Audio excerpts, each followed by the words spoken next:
This episode is brought to you by Capital One. Capital One's tech team isn't just talking about multi-agentic AI, they already deployed one. It's called Chat Concierge, and it's simplifying car shopping. Using self-reflection and layered reasoning with live API checks, it doesn't just help buyers find a car they love. It helps schedule a test drive, get pre-approved for financing, and estimate trade-in value. Advanced, intuitive, and deployed. That's how they stack. That's technology at Capital One. What makes a great pair of glasses? At Warby Parker, it's all the invisible extras without the extra cost.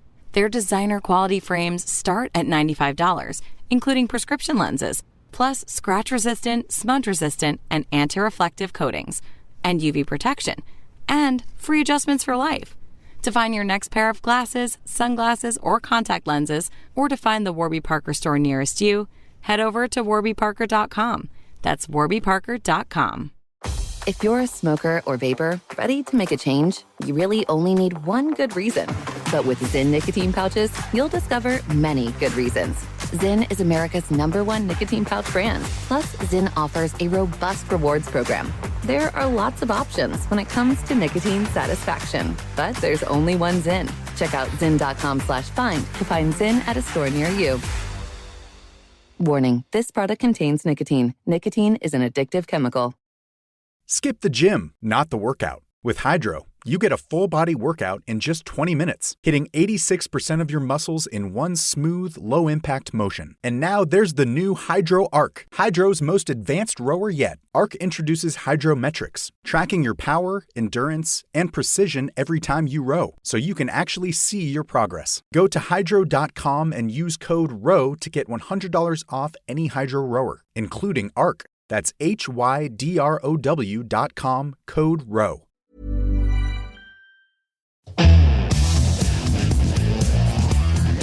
This is the Daily Tech News for Thursday, October 2nd, 2025. Now, I'm not going to tell you what to do, but I will try to tell you what you need to know, follow up on context, and help each other understand.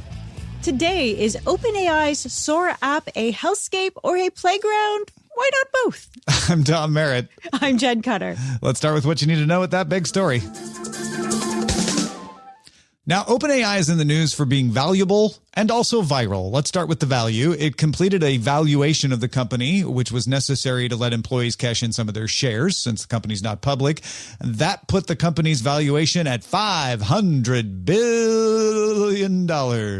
That's one half. Actually, that's exactly what Elon Musk is valued at. Anyway, it makes OpenAI the highest valued non-public company. That's ahead of SpaceX, speaking of Musk. And that is up from $300 billion, which is what it was valued at earlier this year when it conducted a round of financing with SoftBank.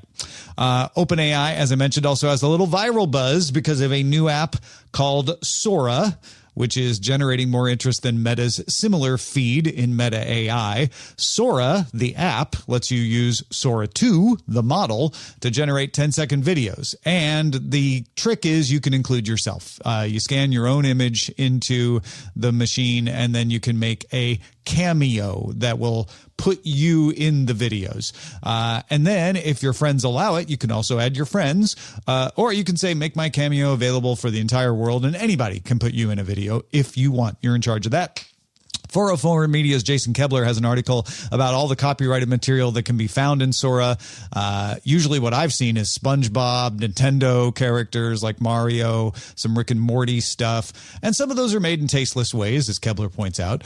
TechCrunch points out that there is an endless supply of fake videos of OpenAI CEO Sam Altman.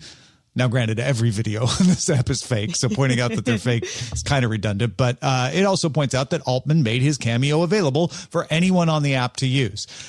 In my personal experience, I found that there is just as much stuff being blocked as being allowed. I have constantly run into this content may violate our guardrails concerning third-party likenesses when I tried to put myself in videos sometimes. Also, I saw other people putting Luke Skywalker in a video, and then when I tried, it was gone. So maybe that's a game of cat and mouse they're doing. To their credit, OpenAI scientists John Hallman and Boaz Barak both posted on X that they had concerns about this app. Barak posted that Sora 2 is technically amazing, but it's premature to congratulate ourselves on avoiding the pitfalls of other social media apps and deepfakes.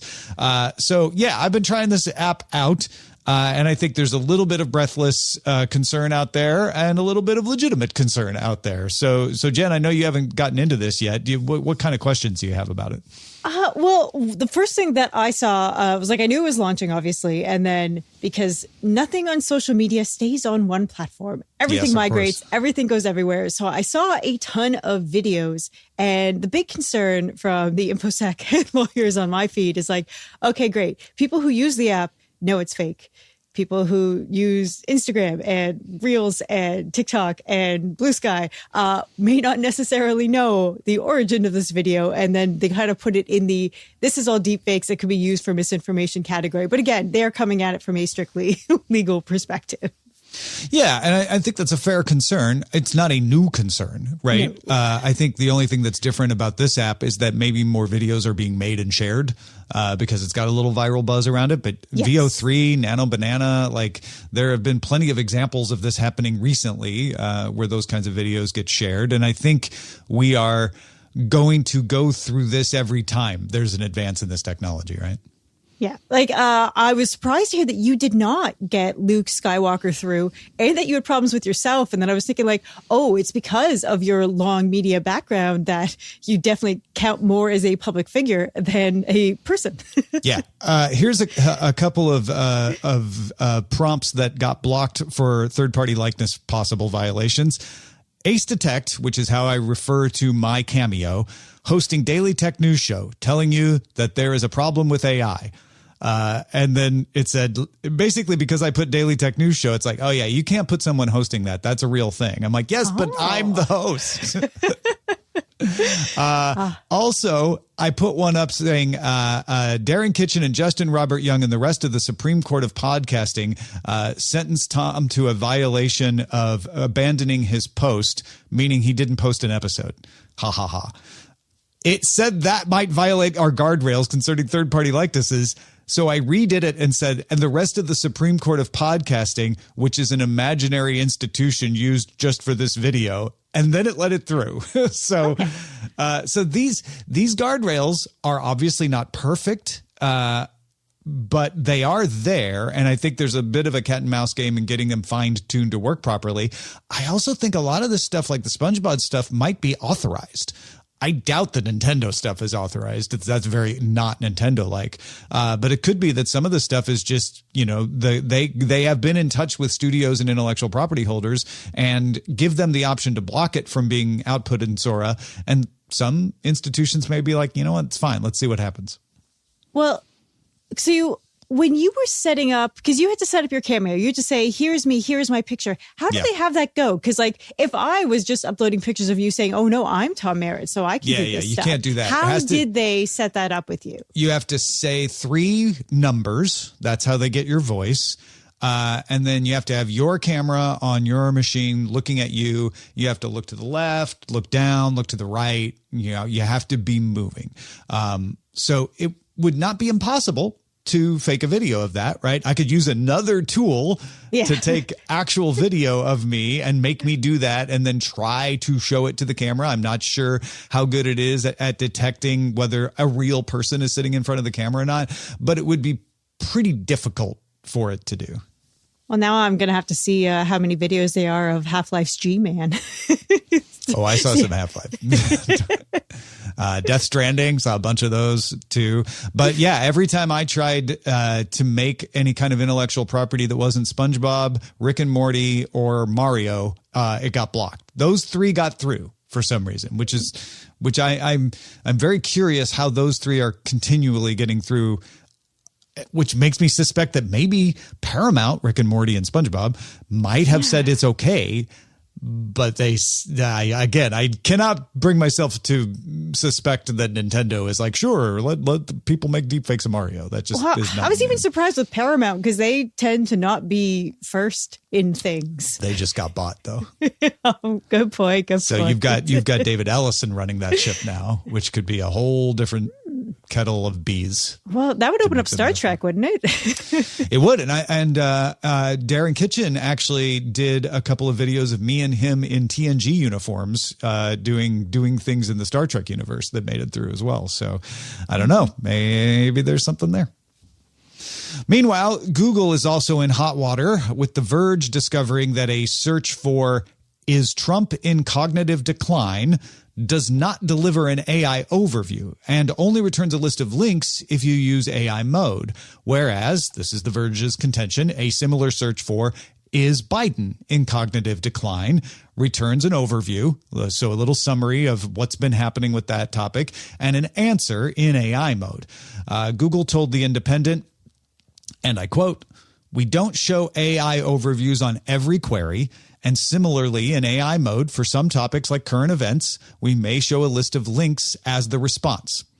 Now, the current events could be the difference here, right? Because President Biden is no longer president, and that story is in the past. My personal theory is that there also might be a issue if the ratio of slop articles is too high.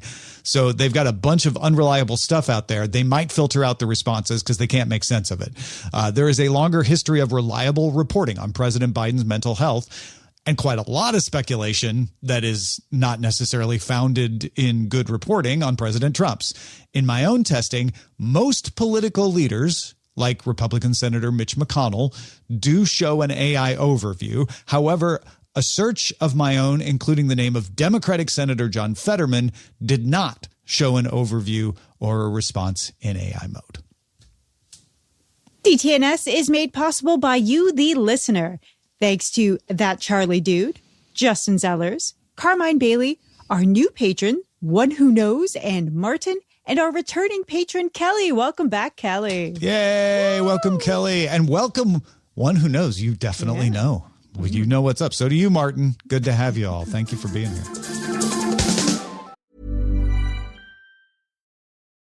This episode is brought to you by Capital One. Capital One's tech team isn't just talking about multi-agentic AI. They already deployed one. It's called Chat Concierge, and it's simplifying car shopping. Using self-reflection and layered reasoning with live API checks, it doesn't just help buyers find a car they love. It helps schedule a test drive, get pre-approved for financing, and estimate trade-in value. Advanced, intuitive, and deployed. That's how they stack. That's technology at Capital One. If you're a smoker or vapor ready to make a change, you really only need one good reason. But with Zyn nicotine pouches, you'll discover many good reasons. Zyn is America's #1 nicotine pouch brand. Plus, Zyn offers a robust rewards program.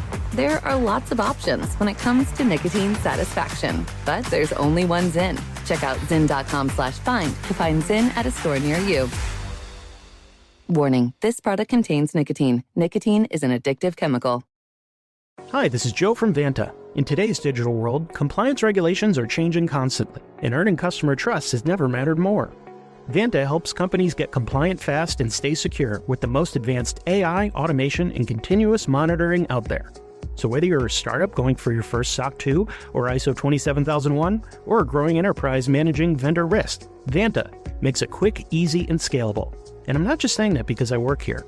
Get started at Vanta.com. Most people overpay for car insurance, not because they're careless, but because switching feels like too much hassle. That's why there's Jerry, your proactive insurance assistant. Jerry compares rates side by side from over 50 top insurers and helps you switch with ease. Jerry even tracks market rates and alerts you when it's best to shop. No spam calls, no hidden fees. Drivers who save with Jerry could save over $1,300 a year. Switch with confidence. Download the Jerry app or visit jerry.ai/acast today. Skip the gym, not the workout. With Hydro, you get a full-body workout in just 20 minutes, hitting 86% of your muscles in one smooth, low-impact motion. And now there's the new Hydro Arc, Hydro's most advanced rower yet. Arc introduces Hydrometrics, tracking your power, endurance, and precision every time you row, so you can actually see your progress. Go to hydro.com and use code ROW to get $100 off any Hydro rower, including Arc. That's HYDROW.com, code ROW. There's more we need to know, so let's get to the briefs. 9 to 5 Mac reports that on Tuesday, the FCC made public documents that refer to an Apple-designed head-mounted device with an illustration that looks like an Apple Vision Pro. However, on Wednesday, Bloomberg's Mark Gurman reported that Apple has moved people from working on a smaller, lighter version of the Apple Vision Pro to work on smart glasses to compete with Meta Ray-Bans, and, of course, a dozen of other competitors that are about to enter the market. Gurman sources say that there are two models. The N50, which pairs with an iPhone and does not have a display, is due to come out next year, and another model with a screen is planned for 2028. Gurman says that the updated Vision Pro with a new chip, likely the one in the FCC filings with an M5 chip, is expected by the end of the year. And speaking of the M5 chip, Tom's Hardware notes that an iPad with M5 has shown up on Geekbench with a score that matches the M4 Max and beats all other PC single-thread scores. All of this is good to know. Like, okay, we're not getting a redesigned Apple Vision Pro for a little longer, except for the chip upgrade. And yes, I'm not surprised that Apple's doubling down on smart glasses, because I've been saying 2026 is the year of the smart glasses. Meta was just early to the game. But honestly, I've been telling my wife, next time you get an iPad, I think I want your old iPad, because this iPad Pro first gen that I have is finally starting to get a little slow. Then I see this and I'm like, or maybe I could just buy one with an M5 chip in it. Yeah, just skip a generation. You're good to go. Yeah. Former OpenAI CTO Mira Murati's new company, Thinking Machine Labs, has announced its first product, Tinker. Tinker can automatically create custom frontier models for companies that are looking to narrow general purpose models to their specific needs. I've been saying for a while that this is probably going to be one of the biggest advances in the use of these models, is when you can customize them to your own needs.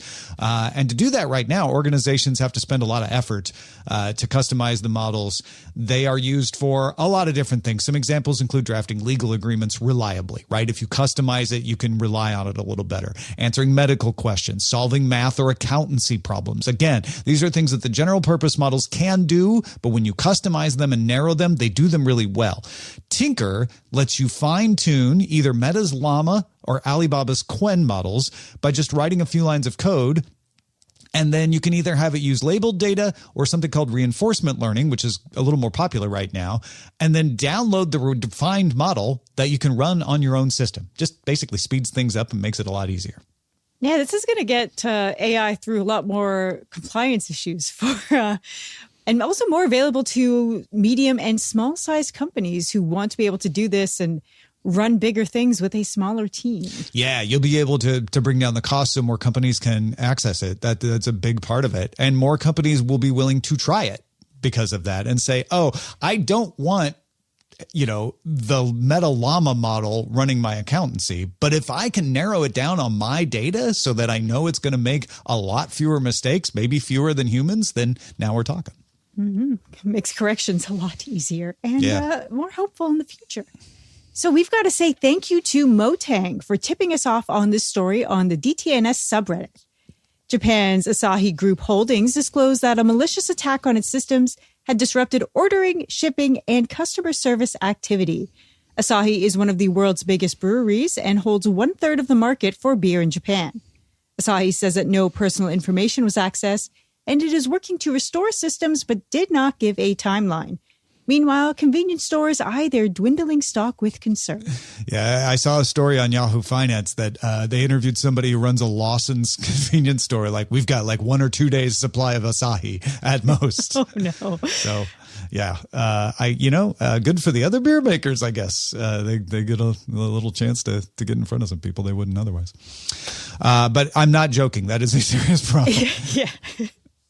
Instagram head Adam Mosseri posted on Wednesday a video to combat the idea that Instagram listens to your conversations to serve you ads. Jenn, I can't believe we're still dealing with this. It won't die. Yeah. It just won't die. Mosseri said, without equivocation, I think it's equivocation, but he didn't have it, however you say it. We do not use the phone's microphone to eavesdrop on you. He offered 3 possibilities for coincidences that would make you think they do. 1, you interacted with a topic elsewhere at a place that you didn't realize shares information with Instagram, and maybe you even forgot about it. 2, maybe you were talking to a friend who had interacted with that product, and so you only had a conversation, but the friend actually went to the website, and Instagram knows your friends, and because of that served you the ad. Or 3, you had seen the ad before, put the idea in your head, and then you forgot you saw it because you're scrolling really fast. Facebook has denied the idea that they monitor through your microphone in a blog post in 2016, at a U.S. Senate hearing in 2018, and in a support document that's on its website.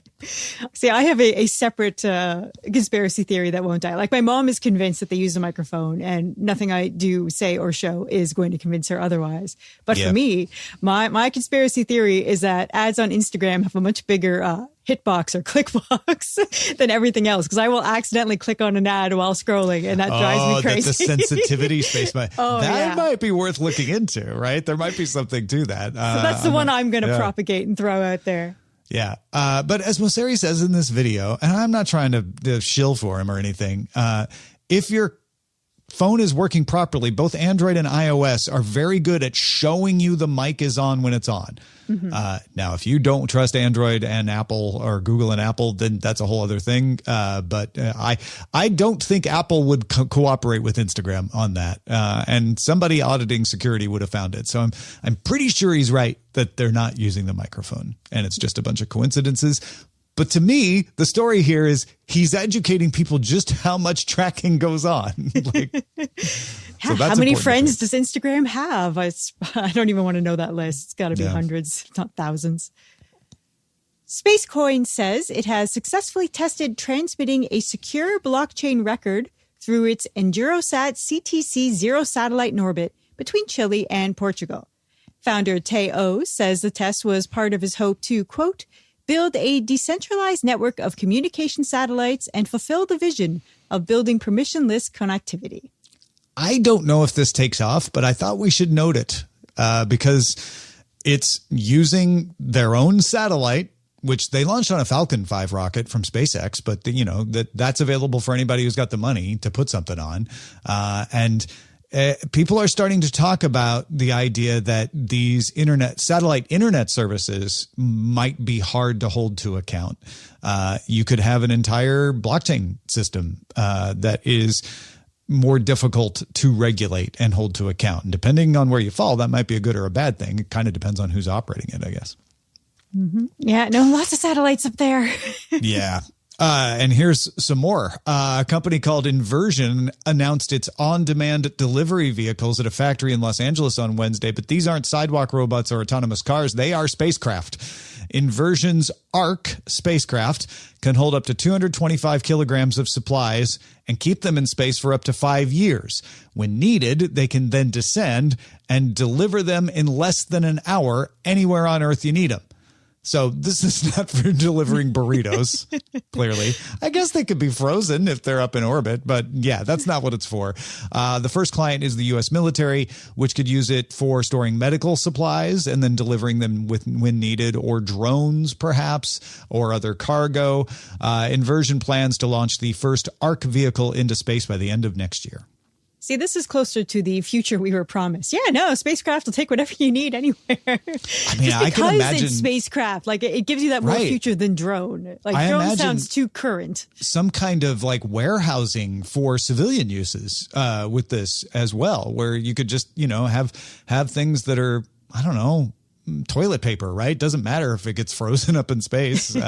It's weird to think about defrosting your toilet paper, I guess. But anything that can handle the cold and can stay there for 5 years and then delivered when you need it. There's lots of logistical uses for this, I would think.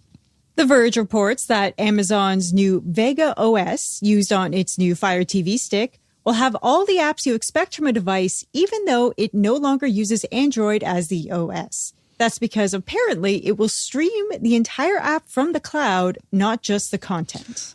They operate AWS. They've been doing Luna for a while. This makes perfect sense that they would have the infrastructure to do this.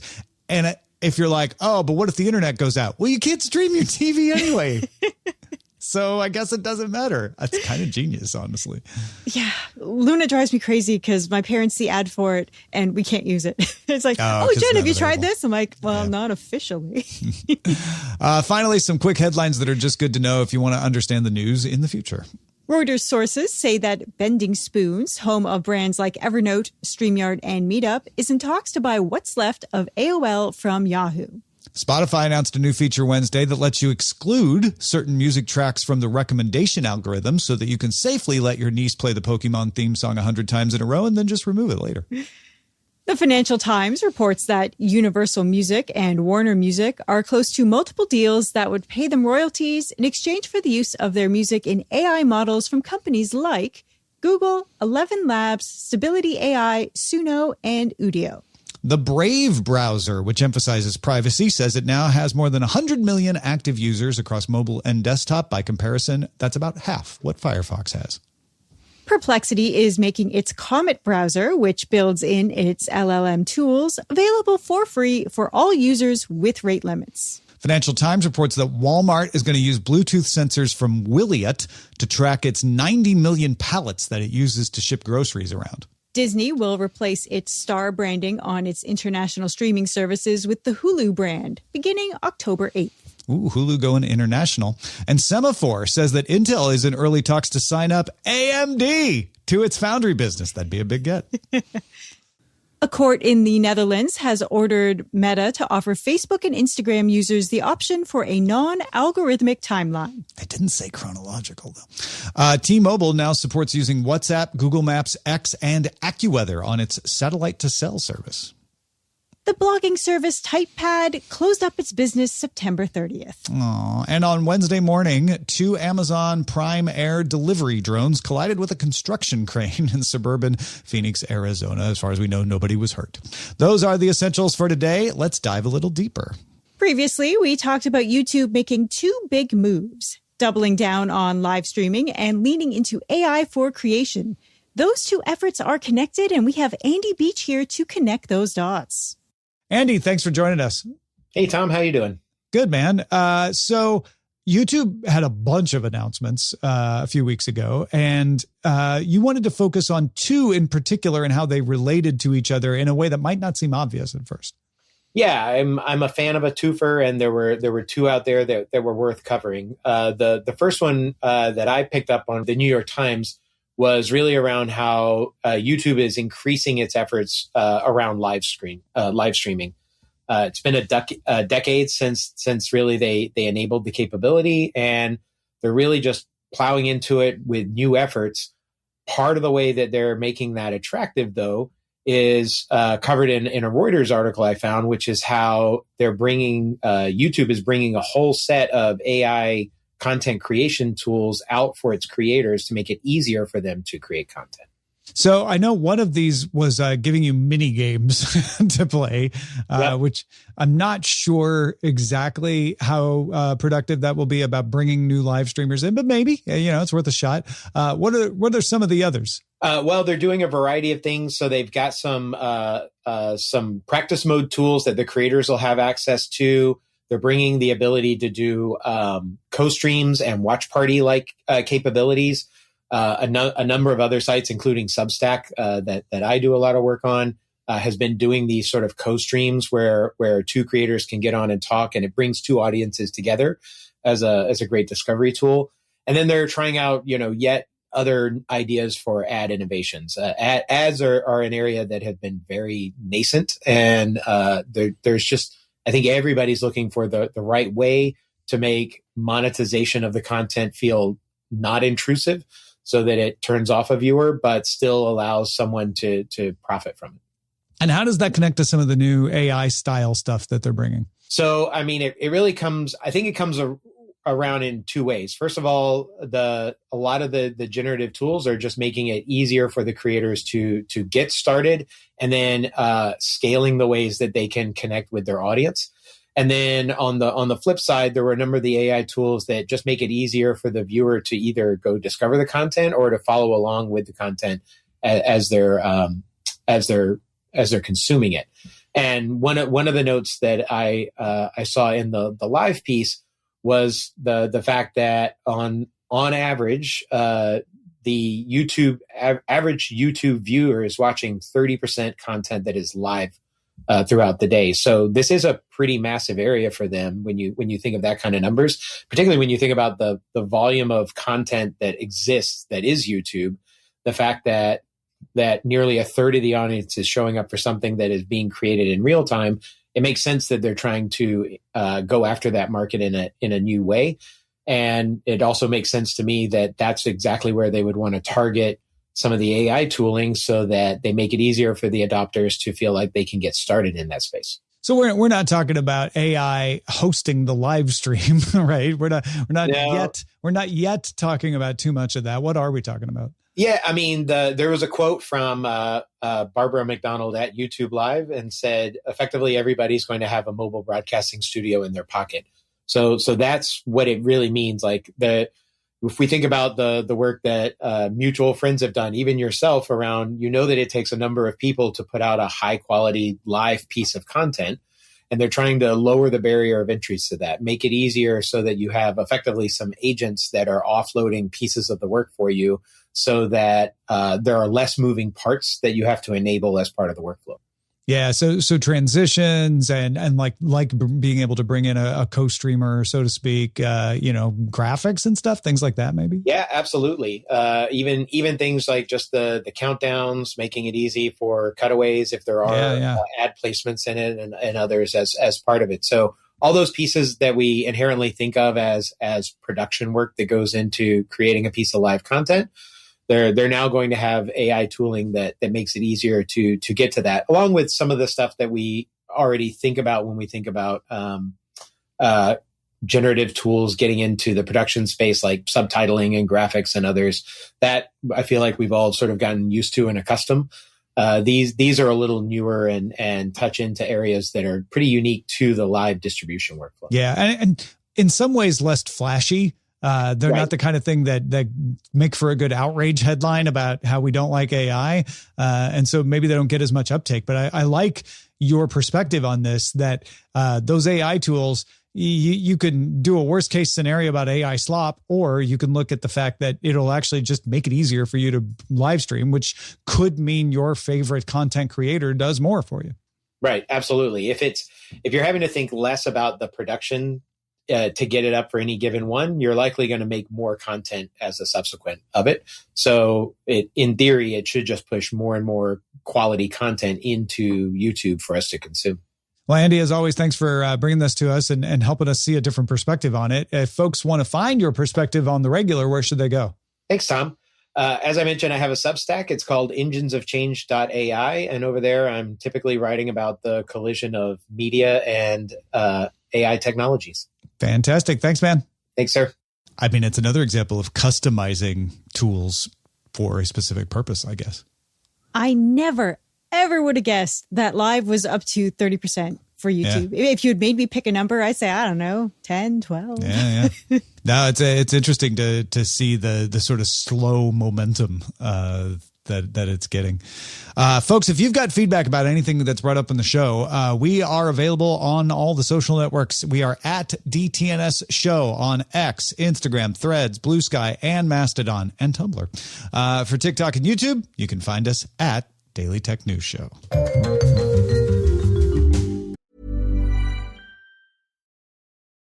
This episode is brought to you by Capital One. Capital One's tech team isn't just talking about multi-agentic AI, they already deployed one. It's called Chat Concierge, and it's simplifying car shopping. Using self-reflection and layered reasoning with live API checks, it doesn't just help buyers find a car they love. It helps schedule a test drive, get pre-approved for financing, and estimate trade-in value. Advanced, intuitive, and deployed. That's how they stack. That's technology at Capital One. If you're a smoker or vapor ready to make a change, you really only need one good reason. But with Zyn nicotine pouches, you'll discover many good reasons. Zyn is America's #1 nicotine pouch brand. Plus, Zyn offers a robust rewards program. There are lots of options when it comes to nicotine satisfaction, but there's only one Zyn. Check out zyn.com/find to find Zyn at a store near you. Warning, this product contains nicotine. Nicotine is an addictive chemical. We end every episode of DTNS with some shared wisdom. And today we've got Andrew with some observations about AI actors. Yeah, we were talking about Tilly Norwood earlier this week. In regards to Gen AI talent, Andrew writes, I've begun to see it being used frequently here in Brazil. It's used for a lot of billboard ads and social media ads by small to medium-sized companies. I modeled from my teens to my late 30s, and I did a lot of extra work, movies and print modeling for magazines. The commercials that I am seeing, AI is used to replace extras or actors who would have non-speaking roles. It seems like it's VO3 or possibly Hey Jenn. It doesn't look like a real person to me, but I am always looking for it. I think any big company trying to use it would draw controversy. Yeah. See, whenever I think about like AI crowds, I think of like the old school EA sports games where you have like 4 people just copied and pasted for the whole arena. It's the same 4 people in the 30,000 person stadium. And interesting to see that. I don't know if Andrew's just more attuned to it or there is more of this being done in Brazil, but thanks for the on the ground report. Appreciate that. What are you thinking about? Do you have some insight to a story? Please share it with us over at feedback@dailytechnewsshow.com. Big thanks to Andy Beach and Andre for contributing to today's show. Thank you for being along for Daily Tech News Show. You can keep us in business. If you want to join the community, do so right now and help give some value back to the show you enjoy at patreon.com/DTNS. Talk to you soon. The DTNS family of podcasts, helping each other understand. Diamond Club hopes you have enjoyed this program.